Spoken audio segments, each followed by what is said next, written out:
எல்லாருக்கும் வணக்கம். பழனியில் ஒரு நிலம் இல்லீகலாக பார்த்திங்கன்னா ரிஜிஸ்ட்ரேஷன் நடந்திருக்கு அப்படின்ற ஒரு விஷயம் நீங்கள் எல்லாருமே செய்தியாக வெளியிட்டிருந்தீங்க. அந்த செய்தியோடு சேர்த்து அது மட்டும் இல்லாமல் நிறைய பொய்யான புரட்டான ஒரு வன்மத்தில் நிறைய விஷயங்கள் பார்த்திங்கன்னா பல்வேறு கட்சியினரால் பரப்பப்பட்டுருக்கு அப்படின்றது இங்கே இருக்க எல்லாருக்குமே தெரிஞ்சிருக்கும். பார்த்திங்கன்னா அந்த நிலத்தை ரிஜிஸ்ட்ரேஷன் பண்ணது என்னுடைய சொந்தக்காரரு, 100 கோடி ரூபாய் மதிப்புள்ள ஒரு சொத்தை 2 கோடி ரூபாய்க்கு ரிஜிஸ்டர் பண்ணிட்டாங்க, அது மாண்புமிகு அமைச்சருடைய உறவினர் தான் பண்ணியிருக்கிறாரு அப்படின்லாம் சமூக வலைதளத்தில் நிறைய பரவிட்டாங்க. உண்மையிலே அப்படி ஒரு உறவினர் எனக்கு எங்கேயோ இருக்காங்கன்றதை கண்டுபிடிச்சி சொல்லியிருக்காங்க பாருங்கள். எப்பேற்பட்ட கண்டுபிடிப்புன்றதை நான் இன்றைக்கி தான் பார்க்குறேன். இப்படிப்பட்ட உறவினர் எனக்கு அங்கே இருக்கிறாங்கன்றது எனக்கே இன்றைக்கி தான் தெரியும். அப்போ அப்படிப்பட்ட இடத்துல இந்த மாதிரியான ஒரு பொய் செய்திகளெல்லாம் பரப்பிவிட்டு இருந்தாங்க. அடுத்தது ஏதோ அரசாங்கம் கவனம் செலுத்தாமல் அரசாங்கமுக்கு தெரிந்து தான் இதெல்லாம் நடக்குது, அமைச்சர்களுக்கு தெரிஞ்சு தான் இதெல்லாம் நடக்குது அப்படின்றது போல் பல பேர் பல்வேறு விஷயங்களை பொய்யாக புரட்டாக சமூக வலைதளங்கள்லையும் சில யூடியூப்களிலும் பார்த்திங்கன்னா பரப்பிட்டு வராங்க.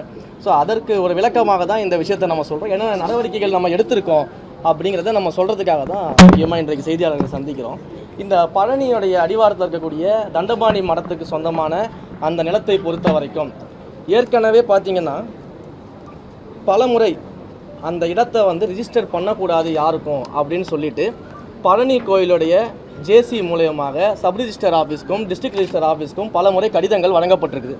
நீங்கள் அந்த கடிதங்கள் பார்த்தீங்கன்னா 15/9/2025, 16/11, 25/12 போன 2025 பார்த்தீங்கன்னா இந்த கடிதங்கள்லாம் நம்ம வழங்கியிருக்கிறோம்.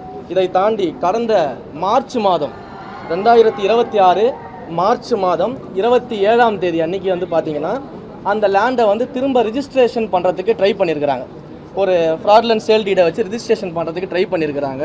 ஸோ அதையும் நம்ம அன்றைக்கி பண்ண முடியாமல் போனதுனால என்ன பண்ணுறாங்கன்னா ஒரு ரெஃப்யூசல் ஸ்லிப் ஒன்று கொடுத்துட்றாங்க. இதை பண்ண முடியாது அப்படின்னு சொல்லிட்டு ரெஃப்யூசல் ஸ்லிப்பு ஒன்று அந்த ஏப்ரல் மாதத்தில் 1ஆம் தேதி கொடுத்துட்றாங்க.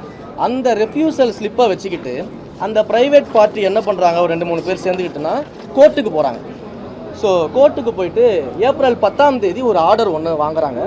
அந்த ஆர்டரில் பார்த்தீங்கன்னா கோர்ட்டு ஒரு வழிமுறையை கொடுக்குறாங்க.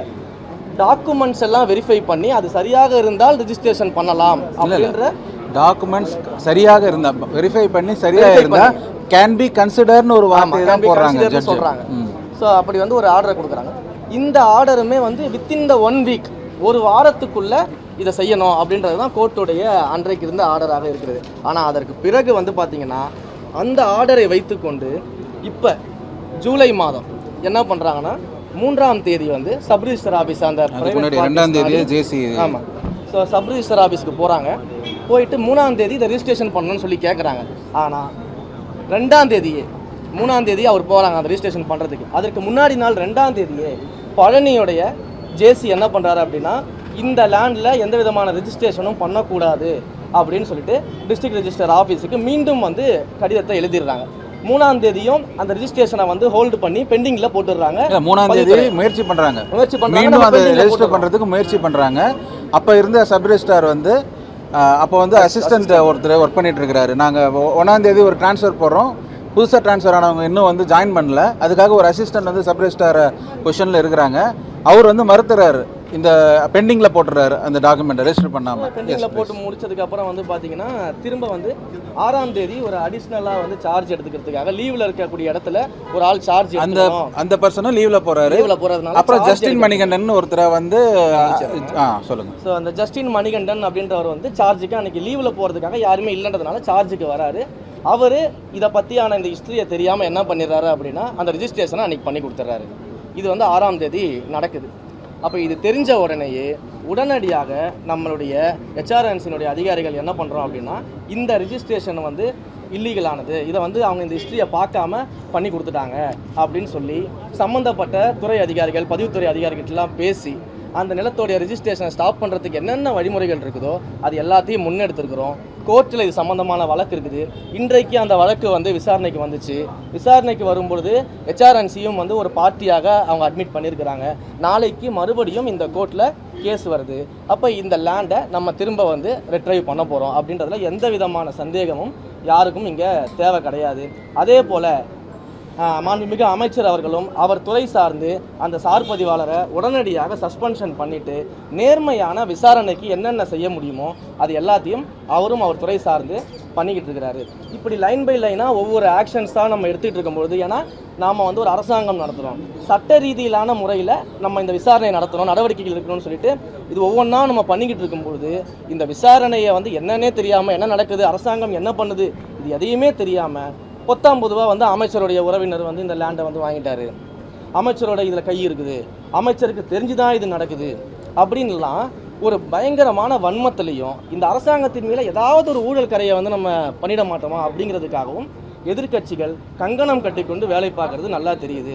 நீங்கள் எவ்வளவு முயற்சி செஞ்சாலும் எங்களுடைய மாண்புமிகு முதலமைச்சர் அவர்கள் சொன்னது போல் எங்களுடைய கவர்மெண்ட் க்ளீன் கவர்மெண்ட்டாக இருக்கும், டிரான்ஸ்பரண்ட் கவர்மெண்ட்டாக இருக்கும், கரப்ஷன் ஃப்ரீ கவர்மெண்ட்டாக நிச்சயம் இருக்கும். தவறு செஞ்சவங்க யாராக இருந்தாலும், எந்த டிபார்ட்மெண்ட்டாக இருந்தாலும், எவ்வளவு பெரிய அதிகாரியாக இருந்தாலும் நிச்சயமாக நடவடிக்கை எடுப்போம். அதற்கான ப்ரொசீஜரில் தான் நாங்கள் இருந்துகிட்டு இருக்கிறோம். அந்த விசாரணைகள்லாம் நடந்துகிட்டு இருக்குது. போலீஸ் ஸ்டேஷனில் எஃப்ஐஆர் ஃபைல் பண்ணியாச்சு. சம்மந்தப்பட்ட சப் ரிஜிஸ்டர் மேலேயும் அதே போல் இந்த ரிஜிஸ்ட்ரேஷனுக்காக ட்ரை பண்ண அந்த ப்ரைவேட் பார்ட்டிஸ் மேலேயும் எஃப்ஐஆர் ஃபைல் பண்ணி போலீஸ் விசாரணை நடந்துகிட்டு இருக்குது. துறை ரீதியான நடவடிக்கைகளையும் எடுத்துக்கிட்டு இருக்கிறோம். ஸோ இப்படி எல்லா விஷயங்கள்லையுமே எல்லா இடங்கள்லையுமே மிக நேர்மையாக எங்களுடைய விசாரணை நடந்துகிட்டு இருக்குது. இதற்கு நடுவில் இது போல பொய் புரட்டுகளை பரப்புவர்கள் மேலே, குறிப்பாக என்னுடைய உறவினர்னு சொல்லி பொய் புரட்டுகளை நிறைய பேர் பரப்பிட்டு இருக்காங்க பார்த்தீங்களா, அவங்க மேலே எல்லாமே சட்டப்படி நடவடிக்கை எடுக்கிறதுக்கான முயற்சிகளை நான் முன்னெடுத்திருக்கிறேன். காவல்துறையில் புகார் அளிச்சிருக்கிறோம். தொடர்ந்து இது போல் செய்யும் வகையில் யார் யாரெல்லாம் இப்படி பொய் புரட்டு புகார்களை பரப்பிட்டு இருக்காங்களோ அவங்க மேலே நடவடிக்கை எடுக்கப்படும். ஒருவேளை என்னுடைய உறவினர் தான் அந்த 100 கோடி சொத்தை வாங்கினாரு, அவர் தான் 2 கோடிக்கு பண்ணிட்டாருன்னு யாராவது நிரூபித்து ஆதாரம் இருந்தால் காட்ட சொல்லுங்கள். அப்படி எந்த ஆதாரமே இல்லாமல் பொய்யாக புதுசாக ஒரு உறவினரை எனக்கே உருவாக்கிட்டு இருக்காங்க. எனக்கே தெரியாது என் உறவினர் இருக்காங்கன்னு சொல்லிட்டு புதுசாக ஒரு உறவினர் உருவாக்குறாங்க. கடந்த காலகட்டத்தில் இந்த புதுசாக அப்பாக்களெல்லாம் உருவாக்கின மாதிரி, அண்ணன்களை பெரியப்பாக்கள்லாம் உருவாக்கின மாதிரி எனக்கு உருவாக்கிட்டு இருக்கிறாங்க. அப்போ எங்களுக்கு யாரை பற்றியும் கவலை கிடையாது. எங்களுக்கு மடியில் கனம் இல்லை, வழியில் பயம் இல்லை. நாங்கள் தைரியமாக இந்த விஷயத்தில் இருக்கிறோம். இன்னொரு விஷயமும் சொல்கிறேன், கோயில் நிலங்களை பொறுத்த வரைக்கும் 1 இன்ச்சு கூட யாருக்கும் கொடுப்பதற்கு நாங்கள் தயாராக கிடையாது. கோயில் நிலங்களை பொறுத்த வரைக்கும் இது போன்ற இல்லீகல் ஆக்டிவிட்டீஸில் நேர்மையாக துரிதமாக சட்டப்படி எல்லா நடவடிக்கையும் எடுக்கப்படும் அப்படிங்கிறத இந்த இடத்துல நாங்கள் தெரிவிச்சோம். சார், இதே போல வந்து பார்த்தீங்கன்னா வெண்ணமலை, அதாவது கரூரில் வந்து கரூர் பிரச்சனை கொண்டு வந்தாங்க. கரூரில் வந்து 4 கோயில்களில் இடம் வந்து அந்த இடம் வந்து பார்த்தீங்கன்னா உங்களுக்கு வந்து நீங்கள் கொடுத்ததா வந்து கோயில் இடத்த வந்து தாரவாத்து கொடுத்துட்டாங்க. அப்போ அதுவும் வந்து ஒரு விமர்சனம் வருது, செய்தியாளர் சந்திப்புன்னு சொல்லியிருக்காங்க. கரூர்லேயே 2 விதமான ஒரு குழப்பங்கள் இருக்கு. ஏன்னா ஒரு புறம் வந்து கோயில் வந்து நீங்கள் கொடுத்துருக்கீங்க, அதே போல் வெண்ணமலையிலையும் வந்து மக்கள் வந்து ஏற்கனவே கவர்மெண்ட் ரிஜிஸ்டர் பண்ணதெல்லாம் அப்போ வந்து கோயில் இடம் இருந்தபோது ஏன் ரிஜிஸ்டர் பண்ணாங்க? ஏன்னா இப்போ வந்து இப்போ என்ன இப்போ பண்ணுறதில்லைன்றீங்க, ஆரம்பத்தில் வந்து ஏன் பண்ணாங்க? இல்லை, அருமையான கேள்வி அண்ணன் கேட்டார். இதுவும் ஒரு பொய்யான புரொபகண்டா. கோயில் நிலத்தை தாரவாத்துட்டாங்க, கோயில் நிலத்தை பட்டா போட்டு கொடுத்துட்டாங்க, கோயில் நிலத்தை வந்து ஆக்கிரமிப்பாளர்களுக்கு கொடுத்துட்டாங்க, இப்படின்னு டிசைனாக கலராக வந்து போய் சொல்லி ரீல் சுற்றிக்கிட்டு இருக்கிறாங்க சில பேர். குறிப்பாக அண்ணன் நயினார் நாகேந்திரன் போன்றவர்கள்லாம் இது என்ன விஷயம், என்ன ஹிஸ்ட்ரி இருக்குது, என்ன சட்டங்கள் இருக்குது, இது எதையுமே பார்க்காம கலராக ரீல் சுற்றிக்கிட்டு இருக்கிறாங்க சமூக வலைதளத்தில். அதாவது இனாம் ஒழிப்பு சட்டம்னு ஒன்று இருக்குது. இது அண்ணனுக்கு தெரியுமா என்னன்னு எனக்கு தெரியல. இனாம் ஒழிப்பு சட்டத்தின் மூலமாக 1963-67 காலகட்டத்தில் வந்து பார்த்தீங்கன்னா பல்லாண்டுகளுக்கும் மேலாக அங்கே உழவு தொழில் செய்து விவசாயம் செய்து வந்த அந்த மக்கள், குடிவாரம்னு சொல்லக்கூடிய அந்த மக்கள் அங்கே வசித்து வராங்க. அப்போ அவங்களுக்கு அந்த இடத்துடைய உரிமையை கொடுக்கும் விதமாக, அந்த இடத்தை அனுபவித்து அவங்க வந்து அதற்கான பயன்பாட்டுக்கு கொண்டு வரும் விதமாக அந்த இனாம் ஒழிப்பு சட்டத்தின் மூலமாக அன்றைய காலகட்டத்தில் வந்து பார்த்தீங்கன்னா ஃபுல் சர்வே, ஒரு செட்டில்மெண்ட் தாசில்தாரை போட்டு கம்ப்ளீட் சர்வே எல்லா வகையிலும் என்கொயரி பண்ணி யார் யாருக்கெல்லாம் நியாயமாக பட்டா வழங்கப்பட வேண்டும்னு முடிவு பண்ணாங்களோ அவங்க எல்லாருக்கும் அப்போவே பட்டா வழங்கிட்டாங்க. இவங்க சொன்னது போல் ஏதோ புதுசாக தாவேக்கா ஆட்சிக்கு வந்தோடனே பட்டா போட்டு கொடுத்துட்டோம் அப்படின்றது ஒரு அப்பட்டமான பொய். அது இனாம் ஒழிப்பு சட்டத்தின் மூலமாகவே அவங்களுக்கு பட்டா கொடுத்தாச்சு. பட்டா கொடுத்ததுக்கு பிறகு 60 ஆண்டுகளுக்கு மேலாக அந்த மக்கள் வந்து அங்கே வசிச்சுட்டு வராங்க. பல முறை அந்த 60 ஆண்டு காலத்தில் பல முறை அந்த மக்கள் வந்து நிலங்களை விற்கிறது, வாங்கிறது, லோன் எடுக்கிறது, இன்னும் சொல்லப்போனால் பல்வேறு இடங்களில் கவர்மெண்ட் ப்ராஜெக்ட்ஸுக்கு அந்த இடத்த எடுக்கும் பொழுது சம்பந்தப்பட்ட நில உரிமையாளர்களுக்கு அந்த பட்டா வச்சுருக்காங்க இல்லையா, இன்றைக்கி அவங்க என்க்ரோச்சர்னு சொல்கிறாங்க இல்லையா, அந்த பட்டா உரிமையாளர்களுக்கு அரசாங்கமே காம்பன்சேஷனும் கொடுத்துருக்கக்கூடிய வரலாறுகள்லாம் இங்கே இருக்குது. அப்போ அரசாங்கமே ஒருத்தர் காம்பன்சேஷன் கொடுக்குறதுனா அவருக்கு ரைட் இருக்கிறதுனால தானே கொடுக்குறாங்க. அப்போ இதெல்லாம் அங்கே இருக்குது. இந்த 60 ஆண்டு காலம் இருந்தவங்கள சில அரசியல் சூழல்கள் என்ன பண்ணுறாங்கன்னா பிளாக் பண்ணுறாங்க. ஏன் பிளாக் பண்ணுறாங்க அப்படின்னா, இதெல்லாம் கோவில் நிலங்களுக்கு சொந்தமானது அப்படின்னு சொல்லி 1912 அந்த காலகட்டத்தில் இருக்கக்கூடிய ரிஜிஸ்டர்ஸை எடுத்து வச்சுக்கிட்டு அந்த ரிஜிஸ்டரை மென்ஷனாக பண்ணி ஈஓக்கள் மூலியமாக அன்றைக்கு இருந்த ஈஓக்களை வச்சுக்கிட்டு லெட்டரை மட்டும் கொடுத்து சப் ரிஜிஸ்டர் ஆஃபீஸ் மூலமாக இந்த இடத்தெல்லாம் பிளாக் பண்ணிடுறாங்க. எந்த விதமான டிரான்சாக்ஷனும் பண்ண விடாமல் பிளாக் பண்ணுறாங்க, ஜீரோ வேல்யூ பண்ணுறாங்க. அப்போ இந்த பிளாக் பண்ணதுனாலையும் டிரான்சாக்ஷனை ஜீரோ வேல்யூ பண்ணதுனாலையும் அங்கே இருக்கக்கூடிய மக்கள் எவ்வளவு கஷ்டப்பட்டிருக்காங்க, எவ்வளவு போராடி இருக்காங்க, எத்தனை போராட்டங்களுக்கான ஆதாரத்தை நான் கொடுக்க முடியும், முடிச்சிடறேன். ஸோ இந்த மாதிரியான விஷயங்கள் நடந்துகிட்டு இருக்கும்போது அந்த மக்கள் ஒரு கல்யாணம் காட்சினா லேண்ட் அடிச்சு லோன் வாங்க முடியாது, ஒரு அவசர தேவைக்கு லேண்டை விற்க முடியாது, வீட்டை விற்க முடியாது, எந்த டிரான்சாக்ஷனும் பண்ண முடியாத ஒரு சூழலில் அவங்க மாட்டிக்கிட்டாங்க. இதற்கான போராட்டம் தொடர்ந்து நடந்துகிட்டு இருக்குது. அதே போல் கடந்த தேர்தலில் இதே அதிமுக பாஜக கூட்டணி வச்சு சந்திக்கும் பொழுது இந்த இனாம் விஷயம் தொடர்பாக மக்களுக்கு ஏற்றார் போல நாங்கள் என்னென்ன நல்ல நடவடிக்கை எடுக்கணுமோ எடுக்கிறோம்னு சொல்லி தேர்தல் அறிக்கையிலேயே கொடுத்துருக்குறாங்க. ஆனால் இன்றைக்கு அவங்க எதிர்த்து பேசுகிறாங்க, புரியுதுங்களா? அப்போ இந்த மாதிரியான விஷயங்கள் பண்ணிட்டு இருக்கிறோம். இதில் நியாயப்படி நீங்கள் பார்த்தீங்கன்னா மொத்தம் வந்து நம்மளுடைய கரூர் மாவட்டத்தை பொறுத்த வரைக்கும் 3071 இனங்கள் சர்வே நம்பர்ஸ் வந்து பிளாக்கில் இருக்குது. அதில் கோவில் நிலங்கள் 2024 சர்வே நம்பர்ஸ் பிளாக்கில் தான் இருக்குது, அதை யாராலையும் கை வைக்க முடியாது, ஓகேங்களா?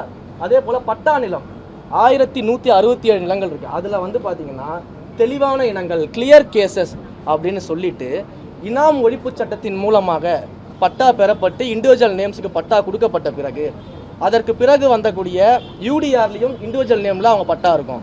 அதற்கு பிறகு கம்ப்யூட்டரைஸ்டு பண்ணதுக்கப்புறமும் இண்டிவிஜுவல் நேமில் அந்த பட்டா இருக்கும். இந்த 3 ரிஜிஸ்டரையும் சரியாக சரிபார்த்து இந்த கிளியர் கேசஸ் இந்த கேசஸ் மேலே எந்த விதமான கோர்ட்டு வழக்குகளும் நிலுவையில் கிடையாது. எந்த கோயிலும் போயிட்டு எங்களுடைய லேண்டுன்னு சொல்லி சிவில் சூட் போட்டெல்லாம் வழக்குகளும் நிலுவை கிடையாது. அப்படி எதுவுமே இல்லாத இந்த கிளியர் கேசஸ் இருக்குது பார்த்தீங்களா, அதனுடைய பிளாக்ஸை மட்டும்தான், அவங்களுடைய டிரான்சாக்ஷன் இருக்கக்கூடிய பிளாக்கை மட்டும்தான் ரிலீஸ் பண்ணியிருக்கிறோம். இவங்க சொன்ன மாதிரி கோயில் நிலத்தை கொண்டு போய் பட்டா போட்டு கொடுக்கல, புதுசாக பட்டா போட்டு கொடுக்கல, இதெல்லாம் தான் நம்ம பண்ணியிருக்கிறோம். இதுதான் வந்து இங்கே இருக்கக்கூடிய நிகழ்வு. இதை வந்து மூடி மறைச்சிட்டு கோயில் நிலத்தை பட்டா போட்டு கொடுத்துருன்னு ஒரு பொய்யான ப்ரொபகண்டாவை முன் வச்சுருக்கிறேன். 3000 சொச்சம் ஏக்கர் டோட்டல் பிளாக்ல இருக்குது. அதில் கோயில் நிலங்கள் 2024 சர்வே நம்பர்ஸ் தான் இருக்குது, ஓகேங்களா? அந்த 2024 நம்ம ஒரு இன்ச்சு கூட கை வைக்கல. பழனி கோயிலை பொறுத்த வரைக்கும் ஒரு விஷயம் கேளுங்க, கோயிலை பொறுத்த வரைக்கும் ஒரு விஷயம் கேளுங்க. 4 கோயில் பேசிட்டீங்க. வெண்ணமலை கோயில்ல என்ன பிரச்சனை? பழனி பிரச்சனை முடிச்சா வெண்ணமலை கோயில்ல என்ன பிரச்சனை? பழனி கோயிலை பொறுத்த வரைக்கும் அந்த இணை ஆணையருக்கு கூடுதல் ஆணையரா யாராவது ஒருத்தரா கேளுங்க. பழனி கோயிலை பொறுத்த வரைக்கும் அந்த இணை ஆணையருக்கு கூடுதல் ஆணையரா பதவி கொடுத்தது வந்து இந்த தவறு நடந்திருக்கிறது நீங்க ஒத்துக்கிறீங்களா? தவறு நடந்திருக்கு. நடந்திருக்கு. ஸ்டார் 3.0 ன்னு ஒன்னு இது பண்ணிருக்கீங்க, டிரான்ஸ்பரண்ட் அண்ட் பேப்பர்லெஸ். ஒரு இது ரெஜிஸ்ட்ரேஷன் போட்டீங்கன்னா ஈஸி எடுத்தீங்கன்னா எல்லா லிஸ்டும் வரும். ஒரு கோயில் நிலம் ஒரு ஏக்கர் நிலம் 100 கோடி இருக்கும்போது அந்த லிஸ்ட் எல்லாம் வரும்போது இது வெறும் சப் ரிஜிஸ்ட்ரார் மட்டும் தான் ஈடுபட்டிருக்காங்களா? அமைச்சர் லோகேஷ் அவர்கள் சொல்லுங்க.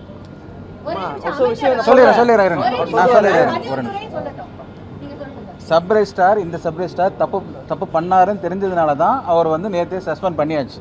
அவர்கிட்ட நம்ம பேசும்போது ஓரலாக என்ன சொல்றாரு அப்படின்னா, கோர்ட் டைரக்ஷன் வச்சு நான் அந்த பத்திரத்தை பதிவு செஞ்சுட்டேன் அப்படிங்கிறாரு. என்ன அப்புறம் இப்போ நம்ம வந்து அந்த டாக்குமெண்ட் ஹோல்ட் பண்ணி தான் வச்சிருக்கிறோம். இப்போ என்ன கேட்டீங்க? ஸ்டார் மட்டும்தான் தெரிஞ்சு நடந்துச்சான்றது இல்லை, அதுதான் சொல்கிறேன்ல, இவர் கோர்ட் டைரக்ஷன் வச்சு பண்ணியிருக்கிறாரு. இந்த கோர்ட் வந்து தலையிட்டு இது வந்து டாக்குமெண்ட்ஸ் கன்சிடர் பண்ணி can be consider to register அப்படிங்கிற மாதிரி ஒரு டைரக்ஷன் கொடுத்துறாங்க. அதை வச்சு இவர் பண்ணிட்டேன்னு எங்ககிட்ட சொல்கிறாரு. பட் அது தவறு நடந்தது தான் சப் ரெஜிஸ்டரை நாங்கள் சஸ்பெண்ட் பண்ணிட்டோம், டாக்குமெண்ட்டை ஹோல்ட் பண்ணிட்டோம். இருங்க இன்னும் வரவே இல்லை. ஸ்டார் 3.0 வரும். ஸ்டார் 3.0 இப்போ அவர் சொன்னது போல அந்த 2.0 இருக்கு. அதுதாங்க சொல்ல வரேன். அவர் நான் கன்க்ளூட் பண்றேன். ஏன்னா ஒரே விஷயத்தை சுத்தி வர வேண்டாம். நான் கன்க்ளூட் இருங்க இதுல சப்ரேஸ் நீங்க இன்னொரு கேள்வி கேட்டீங்க. சப்ரேஸ்டார் மட்டும்தான் இதுல வந்து சம்பந்தப்பட்டிருக்காரான்னு ஒரு கேள்வி கேட்குறீங்க. இவருக்கு மேல யார் இருந்தாலும் இதில் யார் சம்பந்தப்பட்ட துறை ரீதியான நடவடிக்கை எடுத்தாச்சு. இதுக்கப்புறம் விசாரணையும் தொடங்கியாச்சு.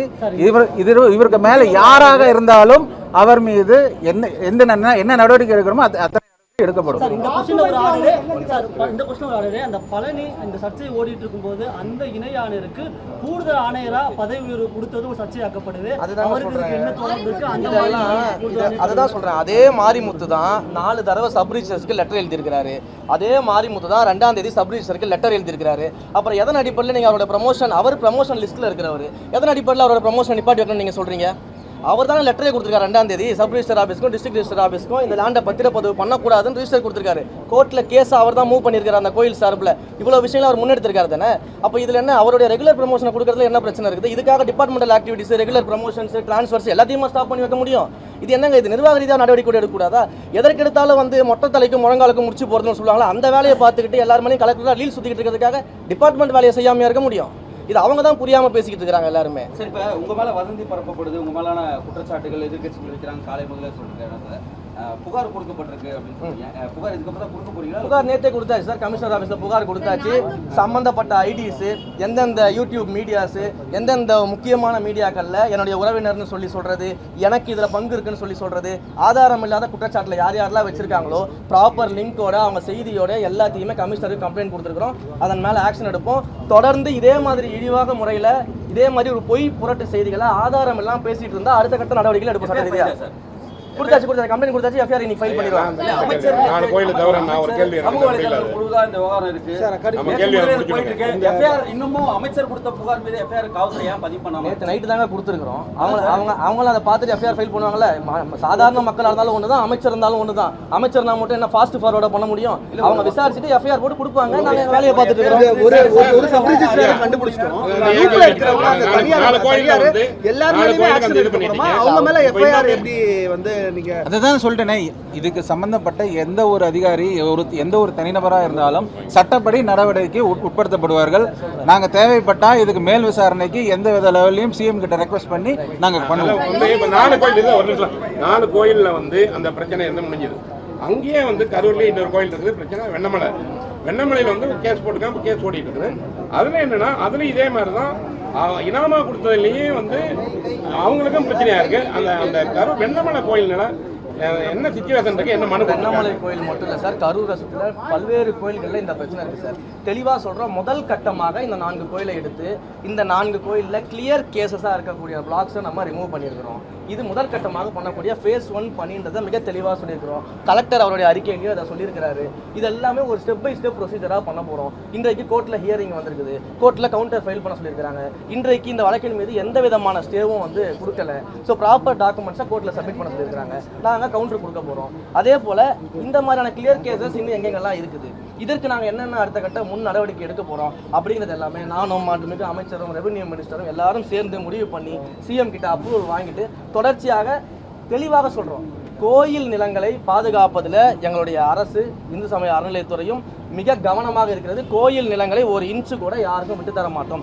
அதே சார் போல இந்த மாதிரியான மக்கள் வாழ்வாதார பிரச்சனை, மக்கள் அவங்களுடைய இத்தனை ஆண்டு காலமாக வாழ்ந்து எல்லா டாக்குமெண்ட்ஸ் வச்சுக்கிட்டு பட்டா வச்சுக்கிட்டு அரசாங்கம் ஒரு ஆக்ட் போட்டு பட்டா கொடுத்து அதை கூட பயன்படுத்த முடியாத சூழலில் இருக்கும்போது அங்கு மக்களுக்காகவும் இந்த அரசாங்கம் செயல்படக்கூடும். அதனால மக்கள் பிரச்சனையாக அணுகுவோம், கோயில் பிரச்சனையாக அணுகுவோம். இதில் நாங்கள் கிளியர் கட்டு டைரக்ஷனோட இருக்கிறோம். கடந்த ஆட்சிகள்லாம் நீங்கள் பார்க்கும்பொழுது எல்லாமே கோயில் நிலம்ன்ற சப்ஜெக்டுக்குள்ள தான் போவாங்களே தவிர்த்து கோயில் நிலம், இனாம் நிலங்கள்னு நம்ம இன்னைக்கு ஸ்பிளிட் பண்ணி எல்லாத்தையும் பண்ணியிருக்கிறோம். ஸோ இது தொடர்ச்சியாக நடைபெறும். கோயில் நிலங்களை நாங்கள் விட்டு கொடுக்க மாட்டோம். அதே போல் மக்களையும் வந்து நாங்கள் எந்த இடத்துலையுமே வந்து பார்த்தீங்கன்னா அவங்க